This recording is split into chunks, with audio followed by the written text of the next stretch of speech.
What's going on, everybody? Welcome to another episode of the Husband Podcast. I'm your host, Terry Deron. I got both of my co-hosts on the line with me. I got my man, Jay Baba. What's good, man? Not much going on tonight, fellas. Looking forward to this Thanksgiving holiday. Hope everyone enjoys that holiday.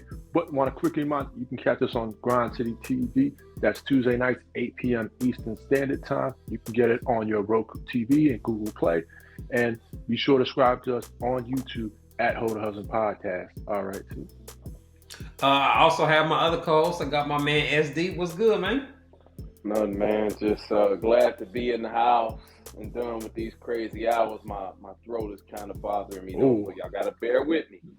But I want to give a shout out to Brother Soul Production for always keeping the background audio fresh. And I want to remind you all to donate to the Hold a Husband podcast on Cash App and PayPal. I want to remind everybody that y'all can catch the audio playback of the podcast every Monday afternoon at 4 p.m. Central Standard Time on the core94.com. I also want to remind y'all that we are now available on Spotify. We're releasing an audio version of the podcast now, so y'all can check us out on Spotify as well. This episode is titled Dominate the Bedroom. And so we're going to be having an interesting conversation about BDSM and domination in the bedroom. So I'm looking forward to that discussion. But y'all know how we do it around here. We like to discuss the stuff we've seen on our timelines and stuff that has been trending. So we got two interesting videos that we're going to be looking at today. This first video is a guy giving some advice on how to keep a woman happy or how to make things work in a relationship. Let's take a listen. That's what $1 million do. It get rid of everything. Get rid of all those domestic $10 an hour chores she got to do every day. Bro, if I come in the house, I don't even want to see my wife folding clothes. Why you want to see your wife folding clothes for? Bro, she raising the baby, bro. No, you good. We good. They had enough of that. That's what I'm saying. They not their grandmothers, bro. Grandma.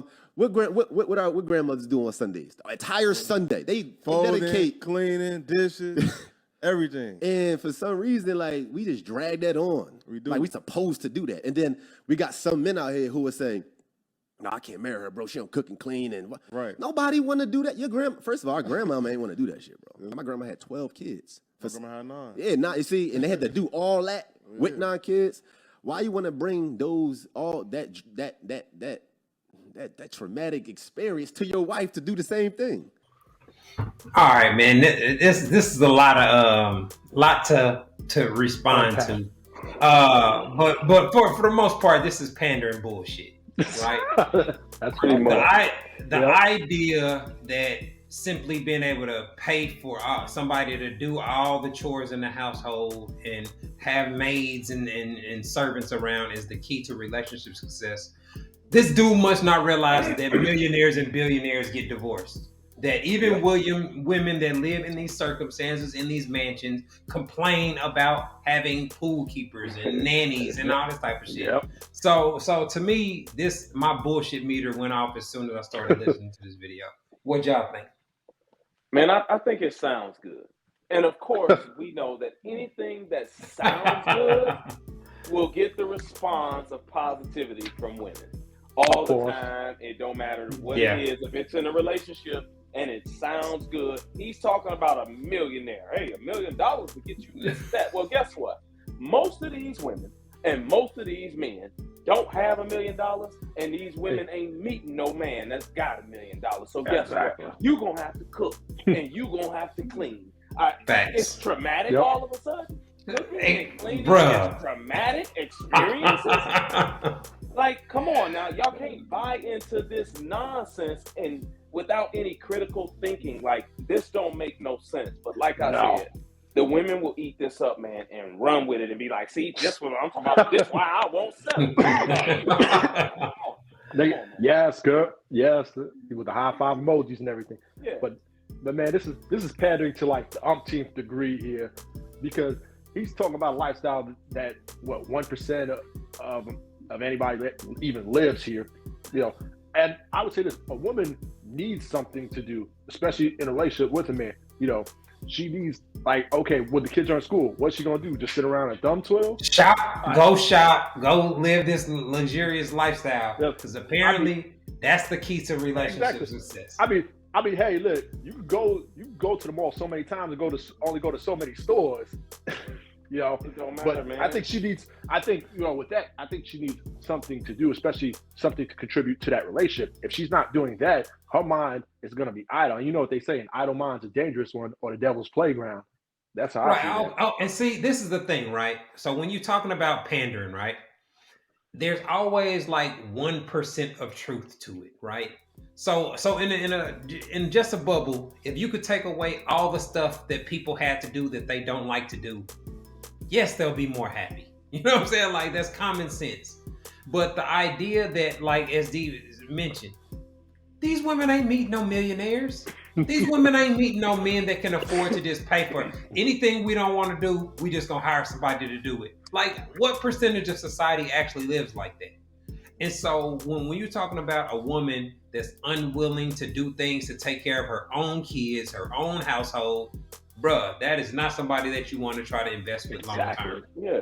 And he's trying to make it seem like a man is wrong because he's like, man, she don't cook. Man, if he don't want to marry her because she don't cook. Like, what value do you have? What value are you bringing to a man if you say, hey, I don't want to cook, I don't want to clean, I don't want to fold clothes, I don't want to do none of that? Well, what in the world are you here for? Why are you here? If you want to do any of the traditional duties of a woman, but you want me to do my traditional duties as a man, 110%. What do I need you here for? Exactly. I don't. I can get another woman. I can leave you alone and get another woman who will be happy to come in here and do her duty as a woman, because that's how she was raised. So I wouldn't be bothered with a chick like that thought like that. I just wouldn't. SD, just to piggyback that real quick about bringing value, and I would say this, in a relationship, somebody's doing one or two things. Either they're bringing value or they're not. If they're not bringing value, they're taking value. I say there's no in between with that. Yeah. I mean, you got to be doing something, man. You know what I mean? Like a woman that is, like you said, is not willing to contribute by doing labor or chores. She's not gonna pay no bills because then you her roommate. Then what's gonna separate her from the other women that a man that can afford to have a housemaid and a chef and all these different people hired? That type of man is going to be driving a Rolls Royce and can pull women everywhere he goes. So why would a man logically pick a woman that doesn't do anything or except look attractive and have sex? That's one of the easiest things to get. You want to know why? Control. I would think control. Control and just being lame. So they want to try to pay. They want to try to fund a woman to be with them. Look, I can take away all of this stuff for you just to be with me. Just don't leave me. That's all. Don't leave me. Stay with me. I'll pay for everything. And if you can, hey, more power to you, bro. But like I said, the majority of these women out here don't look at me. But that don't guarantee it. See, that's the thing. It don't, but what I'm saying, none of that guarantees. It don't guarantee the woman's gonna be happy. It don't guarantee the man's gonna be happy. It doesn't guarantee that the relationship is gonna last. So all it does is give you some shit that you can go on a podcast and talk about. I would never have my woman pay a bill. I would never have her lift a finger. So you can look like the pandering champion. You know what I'm saying? Like, it is what it is. We know that women are going, like you said, they're going to buy into this message because it's shaming the men that are not millionaires as if you're the reason that she's unhappy. You're the reason that she's not satisfied. When we see that there are a lot of women that just don't have realistic expectations. They don't have the type of mentality that are conducive to long-term relationships. And they struggle to differentiate between quality, solid husband material men and guys that are just blowing smoke up their ass. Yeah. And not to say that a woman's only value is cooking and cleaning. No, she's got way more value than that, man, when she comes into a household. Facts. But that's part of the old school traditional duties of a woman that's in the home. Just like it's part of a man's traditional duties to provide, cut grass, keep the yard clean, dump the trash, do whatever else needs to be done around the house, and you work, whatever the case. Yeah, those are traditionally man duty. So I don't want y'all to get to your panties in the bunch and be like, oh, is that a woman's only value? That's not what I'm saying. But what I'm saying is he mentioned them in the video as if they were so traumatic, like she was going to be sitting in a corner in a straitjacket rocking back and forth when she got cold clothes. No, that's not the case. I'm just saying that everybody has a more traditional duty in the home. Don't mean that y'all can't help each other out with those traditional duties, because a man should be helping cook and fold clothes and clean also. True. But if you don't want to do any of those things, there's going to be a problem with the majority of men out here, because most of us not millionaires. It is what it is. Exactly. All right, let's keep the ball rolling. Now, this next video that we're going to talk about, this is actually a video of a woman explaining how simple men, solid men are. The things that men that are actually husbands look for in a woman. Let's take a listen. Let me tell you something. Men are not that difficult. They're quite simple creatures. They want some attention. They want some affection. They want you to initiate intimacy. They want to know that they can come to you and you will listen to them. They want to know that you're going to keep their secrets. They want to know that you're going to provide that emotional space for them to be able to vent and speak to you without you telling anybody else. And they want respect. It's really not that hard, y'all. Yeah. You know, what she mentioned doesn't cost money. Doesn't really take a lot of effort. And I think most men, especially the men that have had success with women, the absence of the problems is more valuable. I think the woman that doesn't get on your nerves, that doesn't create unnecessary problems, those are the things I think over time that make a woman stand out among a guy that's dealing with multiple women.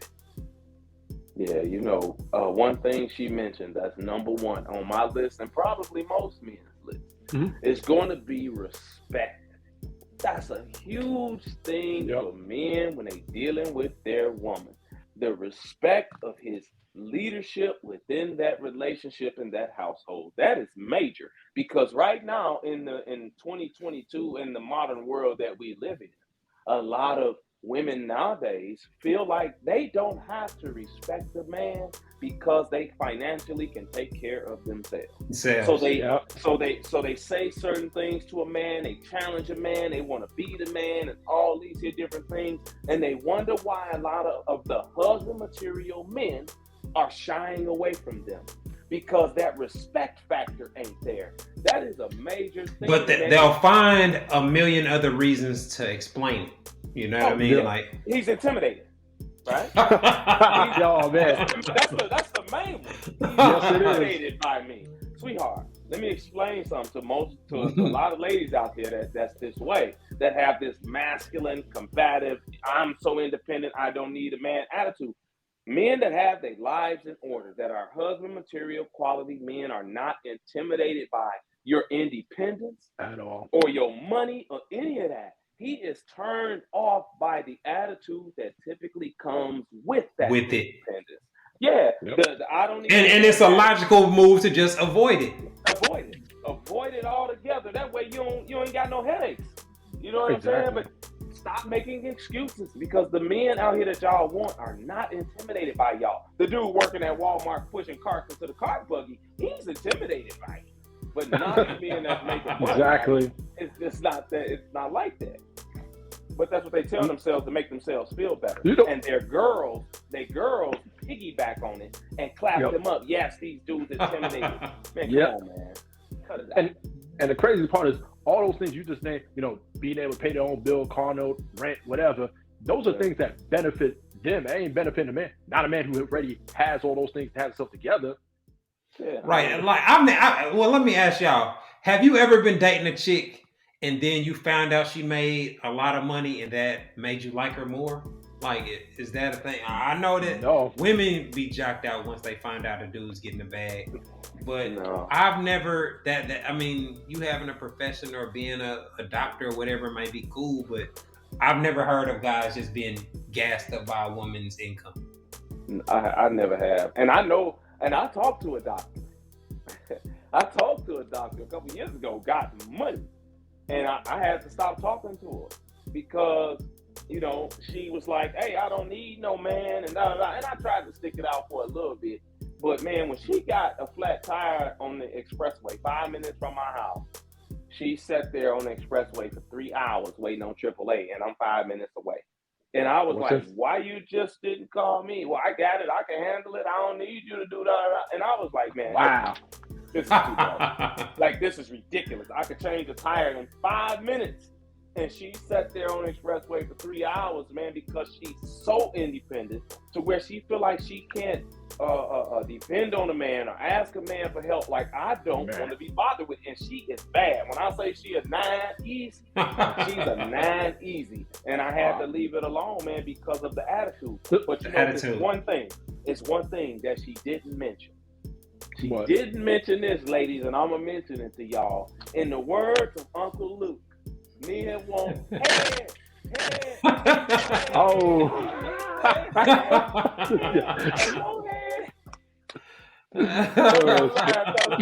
Tell me I'm lying.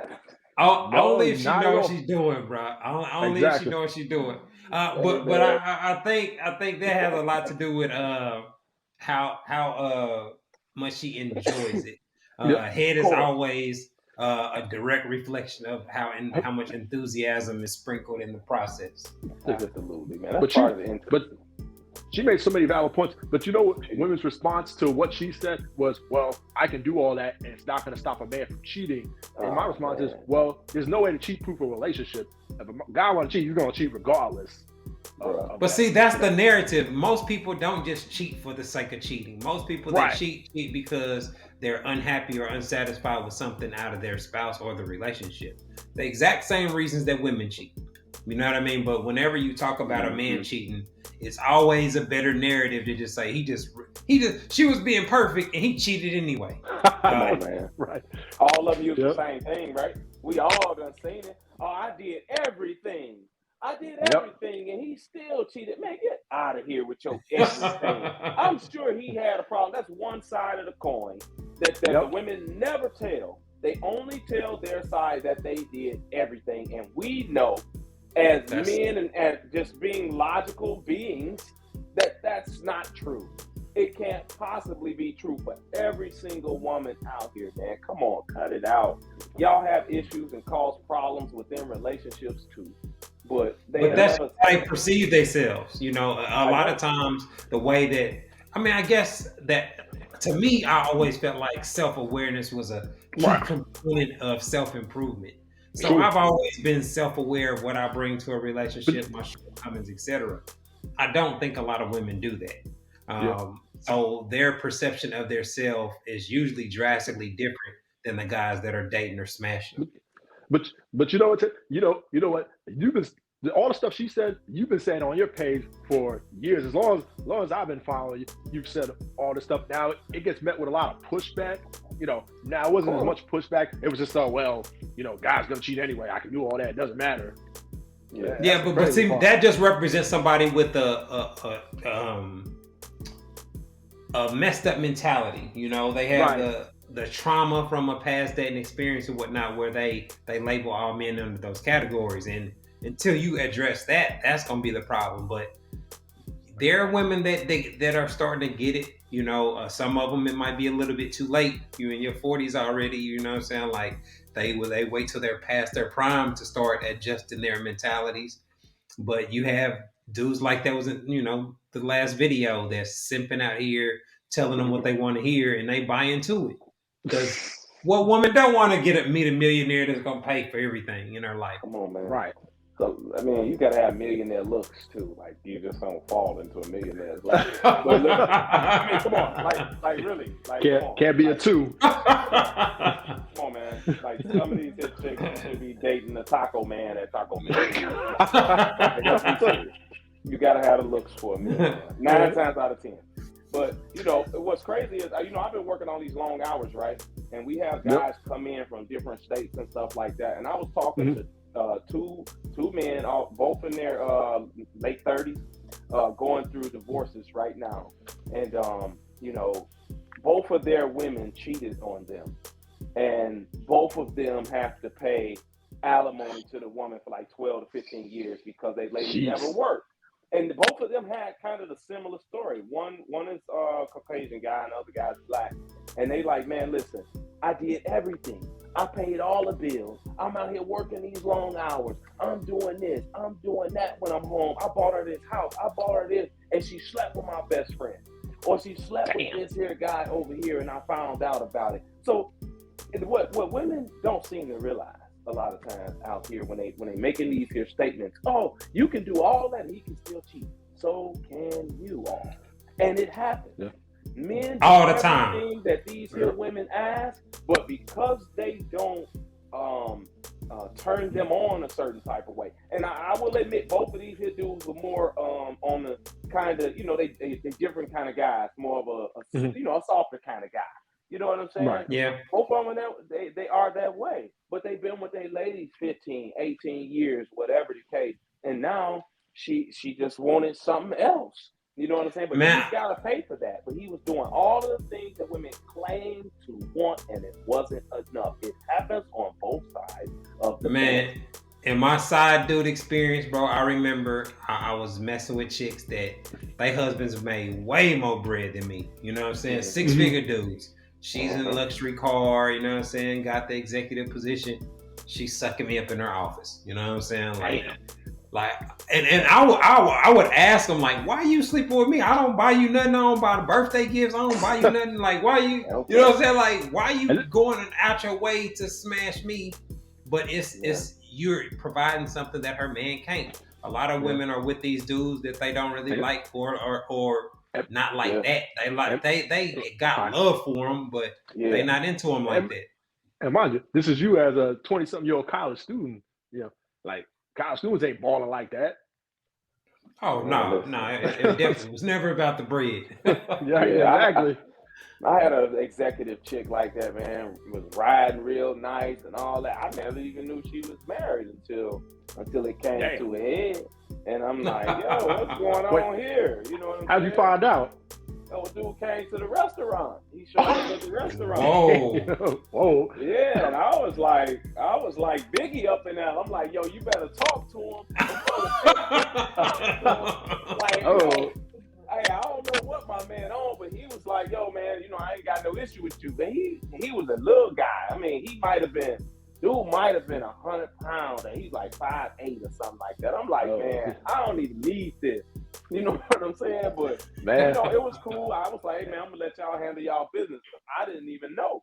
You know what I'm saying? She was keeping it from me, but a lot of these chicks be out here like this, especially nowadays, man. It's different out here. It is way different. So, it happens to us too. All right, man. Look like we up against the clock, man. We're about to take a quick break. When we come back, we'll be getting into tonight's topic, Dominate the Bedroom, our discussion on BDSM. Y'all are tuned in to the Ho to Husband podcast. We'll be back in a moment. Hi, I'm relationship coach and author Terry Duran, and I am pleased to announce that my book, It's Not That Complicated, is finally available as an audiobook. So if you don't like to read or you just don't have time to read a paperback book, this audiobook is perfect for you. You can listen to it while you're in your car, while you're at work, etc. In the book, I break down how husband material men think and operate in regards to sex, love, and relationships, and I provide real quality insight on how husband material men approach dating. The audiobook is available on audible.com and on iTunes. All you have to do is go to one of the websites and search for my name, Terry Duran. Go download your copy today. All right, everybody, welcome back to the Ho to Husband podcast. Tonight we have our guest on for the night. We got my man, Sir Marvelous. What's going on, bro? What's up, man? How you doing? Happy to be here. We good to have you, man. Now, I want to make sure I get this right. My man is a professional BDSM dominant. Right. Has a pretty nice following on social media, and has a very interesting profession. So before we get into it, can you let us know a little bit about you and what you do? All right. Well, just to reiterate what you said, my name is Sir Marvelous. I'm a professional dominant. I study the art of BDSM, and I like to focus on the sensual art of BDSM. Basically, what that means is that I like to debunk some of the misconceptions that people have about BDSM. Some people assume that it has to be abusive or painful or just crazy white people shit in most cases. When the reality is, the sensual side of that has nothing to do with that. So I like to teach people different ways that they can use different things in BDSM to like build arousal during foreplay and really intensify not only the pleasure that you experience when engaging with somebody, but also the orgasms that come from it. So I'm big on showing people how what we do in BDSM can be used as foreplay. All right, yeah, because you're right. You definitely got the branding or the perception of it. Because I always thought it was something dangerous, where you know what I'm saying, like you can get hurt or you got to have like some crazy fetish or whatnot. Right. So my first question to you, I wanted just to just keep it as simple as possible. What's the difference between something being kinky and being a fetish? Is those synonyms for the same thing? Okay, so a kink is usually something that's related to a sexual act. A fetish is something that is usually not sexual. So the idea of like somebody being attracted to somebody's boots, as crazy as that may sound on the outside looking in, that is, a very common fetish to people. That's not necessarily sexual, but it does something for that particular person that likes that fetish. Now, a kink could be something like, I like the idea of getting my ass licked. That's actually sexual. That might turn somebody on. You know what I mean? So it's kinky in the sense of that it's different, it's taboo, but it's still in that realm of sexual shit, if you get what I mean. I get it. Oh, okay. I like women with pretty feet. Like, I like women with pretty feet. Like, right. Like, you know what I'm saying? That's my thing. It's not crazy. Like, my fetish is on the low end. Like, I'm not sniffing shoes or drinking wine out of But, you know what I'm saying? I will suck a toe or two. You know what I mean? That's just what it is. But I guess that would be called a fetish. So, honestly, I think that the pretty feet thing, that kind of like falls right in the middle of like a kink and a fetish, because by definition, like a foot isn't necessarily sexual, but it's part of the person. So technically it's it can be considered that, if that makes sense. So I think that's the perfect like example of like both a kink and a fetish all in one. And trust me, I love me some pretty feet too. So I'm right with you, brother. All right. Well, I thought that I was like, man, is this gonna be a dumb question? But it sounded like you gave a real thorough answer. I appreciate that.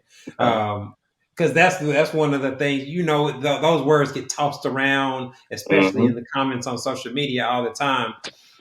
Because anytime you do something that is out the norm, you're gonna get trolled and criticized for it or whatnot. I do.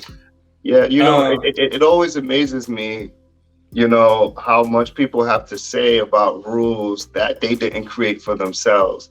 Right. Obviously, we're going to have things that we're just not attracted to as human beings. Like, I don't need to tell you what you don't like. You know what you don't like, but you have to understand the difference between what you chose that you don't like and what society telling you that you're not allowed to do or not allowed to be. Like, even when it comes to like black men getting therapy, black men expressing their emotions, men in general expressing their emotions. It's 2022 and we're just coming to terms like, you know what? It's all right. I can cry. It's all right that I'm feeling my emotions and shit like that. You know what I mean? Because for so long we've been told that that's not what men do.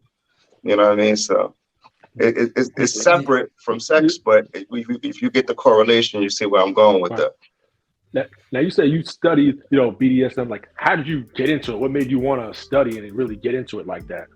So, long story short, my origin Superman story, or superheroes to fuck Superman. I don't fuck with DC. But my origin story is I was actually a teenager when I was engaging with an older woman, and I was looking for a way to last longer in bed. I went on Google to try to learn some new shit. And next thing you know, I'm like down a rabbit hole of like all of this other information. And I ended up across these blogs that where women were expressing their experiences with men during sex, and how so many of them weren't experiencing orgasms when they were having sex with men. And I'm talking about a lot of these women were married women, because they would say like, I've been married for 10 years, 15 years, 20 years, still never experienced an orgasm with my husband. Damn. And the only time that I actually experienced an orgasm is when I used my vibrator. So I kept hearing that. Then, then the comments, they'd be like, oh girl, yeah, comment, vibrator. And I'm like, I'm young. I don't know. I'm very unaware of what sex toys are, but this is what I heard, vibrator. So me being impulsive, I ran down to where the Village in New York City, went to one of the little sex shops, got me a little vibrator. It was I don't even remember what kind it was. It was like a bullet combined with some other shit or whatever, but it worked. And I ended up using it during the time that I was actually penetrating my lady at the time, and she went crazy. She went crazy, and I was so entertained by her enjoyment of that experience that I didn't even think about coming. Like, coming was the last thing on my mind. I just wanted to keep pressing that button over and over and over again. So that was the origin story of how I bought my first sex toy. And then, as a me being a young man, I was like, if this one worked, let me see if I can find another one and another one and another one and another one. And fast forward, many years later, well into my adult years, I have all of these different toys and things I've learned that work better for me or work better for them, rather. And then I go to an event one time, a swing event, and I see this guy. He has like a massage table and all these different toys laid out, and like a line of women just like hoping to go next on the table so that he can do all of these wonderful things to them. And I was like, yo, that's dope. I want to be doing that.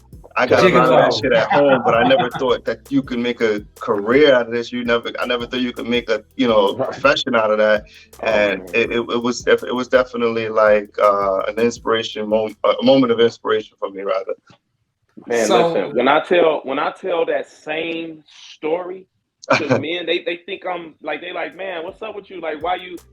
It's the fact that the woman is coming, and I like the woman to come with her own bullet. You know what I'm saying? I just don't, go buy them. But I'm saying, like, the whole thing of penetrating, having the bullet on, and sucking her toes at the same time, like, it gives me a high. I've explained it like it's like a rush, a rush of adrenaline. Just to see the eyes and to feel the clenching, the and all sounds, and to have her to keep doing that over and over, it's addicting to a man. So I know exactly what you're talking about. I was a hoe for a long time.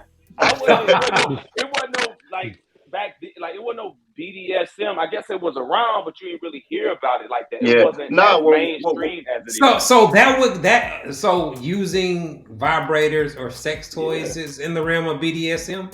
So yes, because BDSM is basically an umbrella term that covers so many different versions of play. So a lot of things can fall up into there. You know what I mean? I try to give people practical examples of how what we do in our everyday sex lives can fall under the umbrella of BDSM.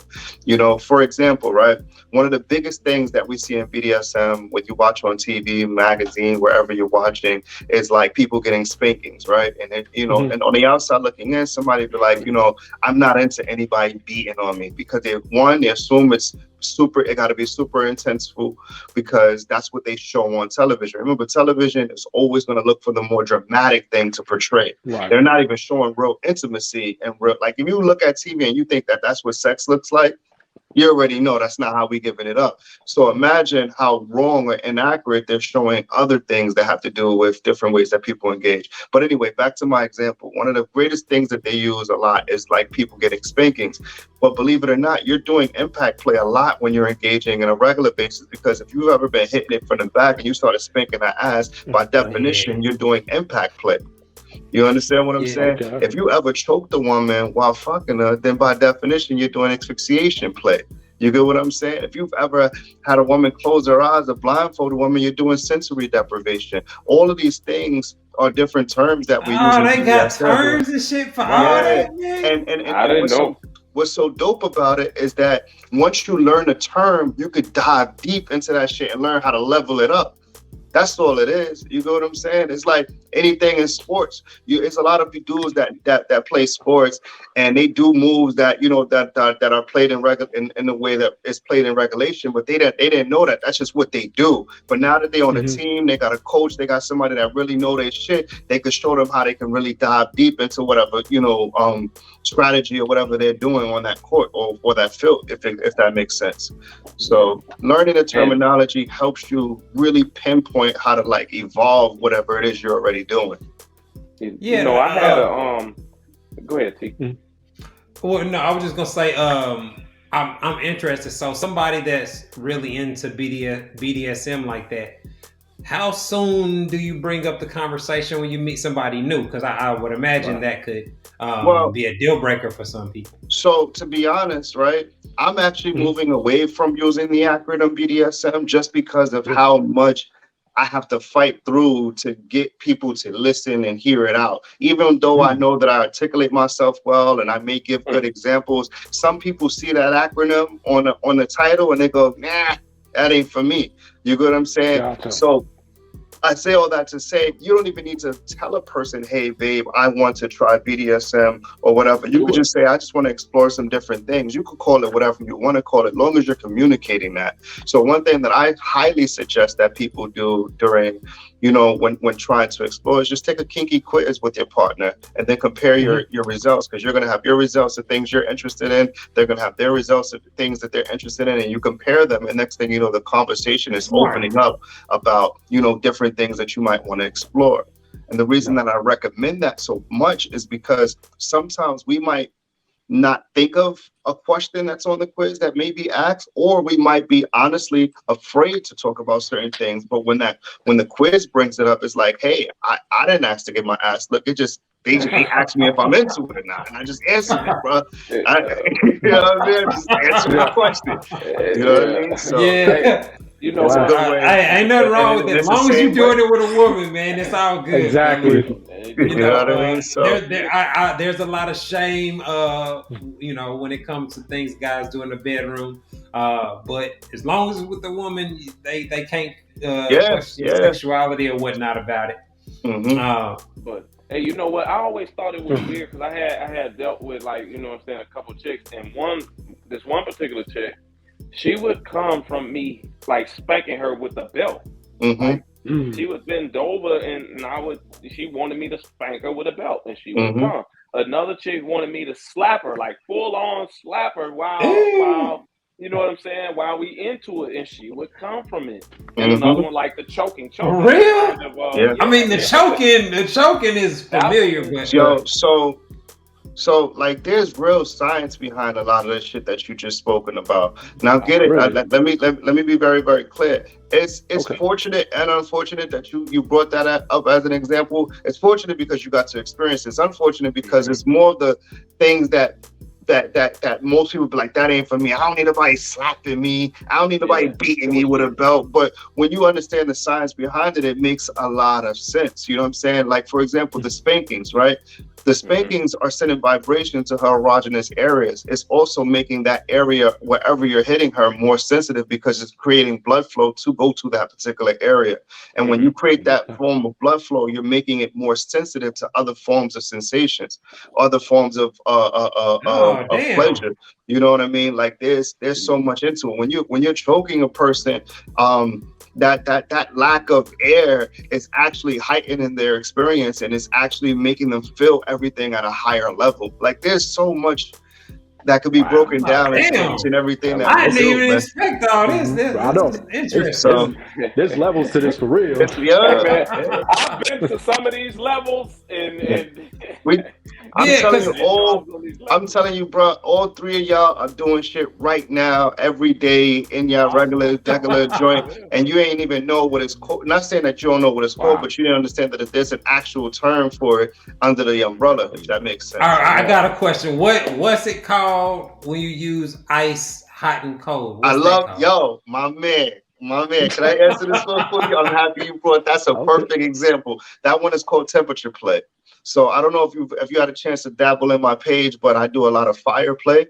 I love to put fire on a woman's body, and I use it to massage them. I use a different type of fire than a typical one that we're used to, but temperature play is the art of raising a person's temperature or lowering their temperature. And the point of that is to get increased blood flow to that particular area. If you've ever had a woman like give you head with some ice, then you know how sensitive it can be. Now, let me be clear. Sometimes people like cold, other people like warm. So if you're dealing with somebody that likes warm, maybe they might buy like a soy massage candle and use that warm oil all over that person's body and just give them a hot oil massage. That could be beautiful to somebody. Or like, again, you could mix it up. You could do the hot oil massage, and you could do a little bit of, stuff with ice to involve that. But the whole point of that is that wherever you're pouring that warm liquid or that cold sensation, is going to become real hypersensitive in that area, and you're going to heighten their sensations in general, which will again keep them present in that moment. So one of the biggest things that we want to do during arousal is keep a person present. And when I say person, let me be real, I'm talking about the woman, because honestly, like, a lot of the times we're going to be present in the sense of like, yo, that ass, some titties, whatever, my dick is hard. But women, it takes a little bit more to keep them fully present in that moment because of all the other things that they're thinking about or worried about, rather. So, having extra sensations going on, really brings them to where you want them to be, if that makes sense. So I love temperature play. That's what's up.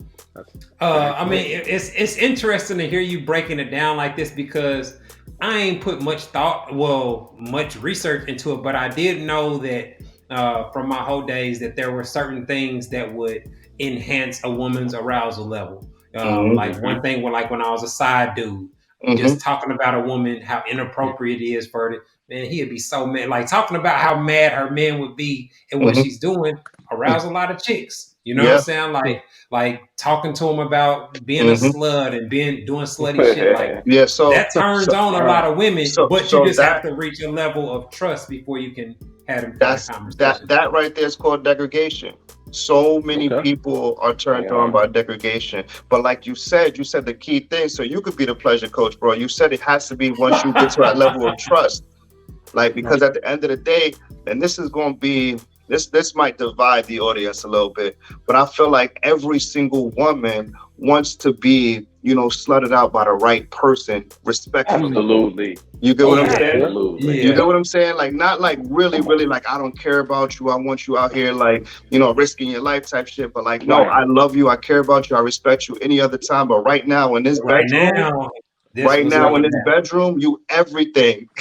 You everything under the sun except for a child of God. You get what I'm saying? So, that's what we want to do. And I think that level of understanding the science behind degradation is so powerful, because we love things that are taboo. As a human species, we just love the idea of doing things that, we shouldn't be doing, so to speak. Facts. Yep. So why is dominance such a big thing when it comes to sexual behavior? I like that one, because dominance, in my opinion, is the person that's taking that leadership role. The misconception about dominance is that it has to be bossy and aggressive and barking orders. That's not dominance. That's just what they show on television. You could be sensual, you could be kind, you could be a complete gentleman the entire time, and best believe she's gonna be looking at you like the dominant figure, because you have a plan. You like, babe, you hear the memes, you hear all the different podcasts. Don't ask her what you doing, tell her what y'all gonna be doing. You get what I'm saying? Make actual plans. You know what I mean? Have an understanding of what's supposed to be going down, and that leadership will have anybody, man or woman. You know what I'm saying? Like want to follow. And the reason that I use women so much is, one, because I'm heterosexual, so I only deal with women. But don't get it twisted, men need breaks too. Ain't nothing wrong with, a woman hitting you up like, you're free to, Friday, well, I already made us reservations here, or whatever you may like, and she already got it planned out for you. Like, listen, I'll follow your lead. You know what I'm saying? Whatever. Gotcha. But understanding that dominance, again, please, for anybody listening, dominance is not about barking orders. It's not about being aggressive. It's not about bossing somebody around. It's about having a plan and being willing to be the pleaser. Does that make sense? Absolutely. All right, so I got a question, man. So now that you're explaining these different things, it's making me think about a whole bunch of stuff that I did that I never really discussed with other guys. But one thing I don't know if there's a term for it, but one thing that I would always do with women, they're usually smaller than me, so I would use my size and my physicality to enhance the sex. And what I mean by is I learned that like when I would be giving a woman head, right, I would position my arms to where their body's like close to my chest. so that I can be like rocking their entire body slightly the whole time. You know what I mean? Like to create like up and down, back and forth type sensations. And like I would be eating it and squeezing their ass at the same time, doing little stuff man, like listen, that. man, you a beast, man. Like you're a beast, bro. I'm telling you right now, you got it, man. Listen, but this was hypothetically speaking of your whole days, though. Not you know what I mean. But no, real talk. Everything you're saying is art 101. You know what I'm saying? You're multi-stimulating a person. You know what I mean? You're rocking them. You're getting that blood flow going. You're touching other areas of the body so they're not able to focus on one thing or lose focus, so to speak.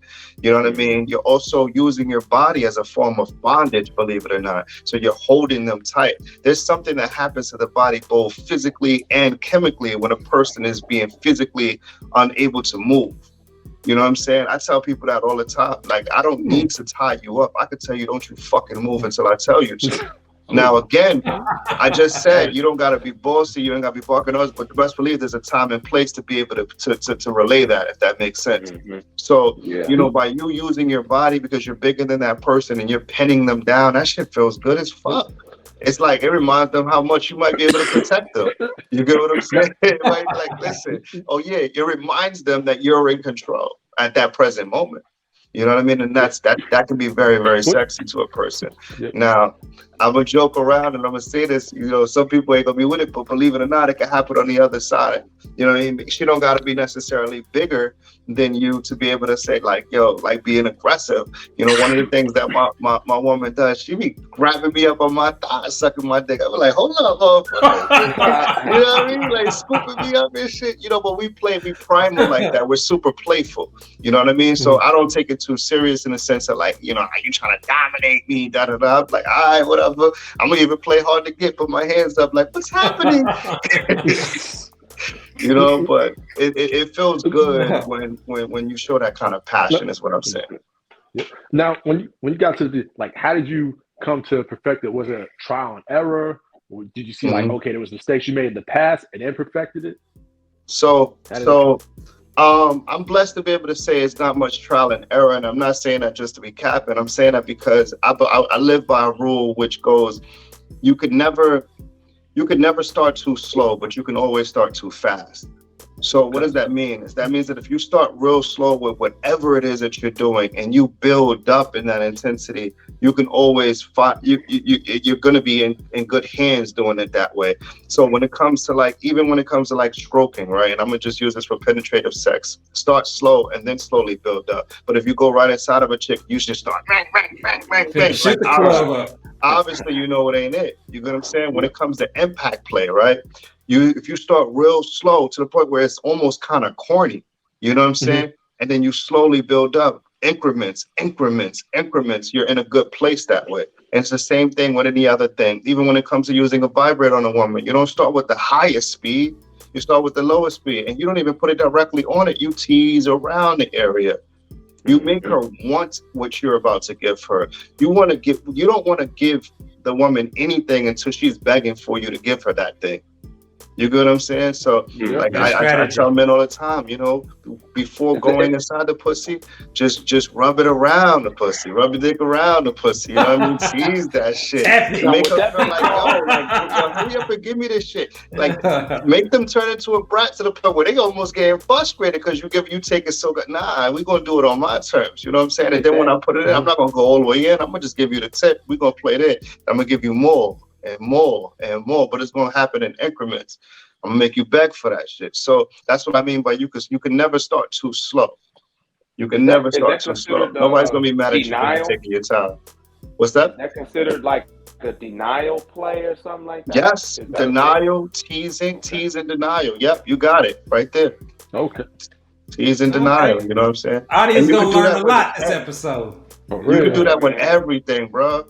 There's nothing you can't do that when it comes to engaging with somebody. You could tease and denial with everything. The thumb. Just give it the front of the thumb. Don't give it a whole enough.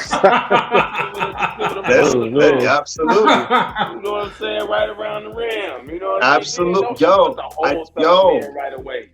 You are so listen, man. There's actually a guy that teaches the anal course, and that's exactly how he recommends you start with any form of anal play.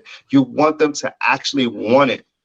If you go right forward, don't get it twisted. I'm not saying you can't put it right in. I'm not saying that. That's not what I'm saying. But with certain things, you want to just start slow to have them want that thing. So, I used to do that all the time. Just brush against the gas. Oops. Oh shit. Next thing you know, I'm landing it, just landing it right there. I ain't gonna go in. I'm just parking it right here. You know what I mean? Then slowly but surely they'll start pulling you in. You know what I mean? So you're absolutely right about that. Right. But this has been a real interesting conversation, man. I didn't expect it to be as informative as it was. Before we get up out of here, man, can you let our audience know how they can find your content, how they can book you, etc.?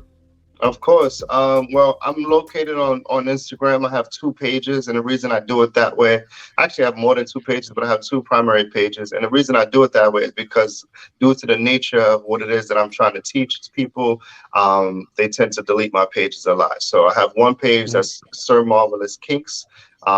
Kinks is spelled Kinks. And then the second page is just Sir Marvelous. Also, you can find me on OnlyFans at Sir Marvelous. You can find me on Twitter at Sir Marvelous5, because of the 5th page I had to create. But yeah, definitely any of those things. And you can just hit me up in my DM and click the links in my bio to look at all the work, the other interviews that I've done, performances that I've done, things of that nature, any upcoming events and things like that. All right, man, that's what's up. Before we get up out of here, I want to give a shout out to my man, Brother Soul Productions, for keeping us laced with our background audio. I want to remind y'all to continue donating to the podcast through our Cash App and our PayPal. JSD, man, I appreciate y'all linking up with me so we can get this episode knocked out. And Sir Marvelous, man, we definitely enjoyed the conversation. I'm looking forward to the feedback on social. Thank you, man. Appreciate you, bro. Love to have you back in the future, bro. Definitely appreciate it, man. All right, y'all. This has been another episode of the Hold a Husband Podcast, y'all. Thanks for tuning in. Peace.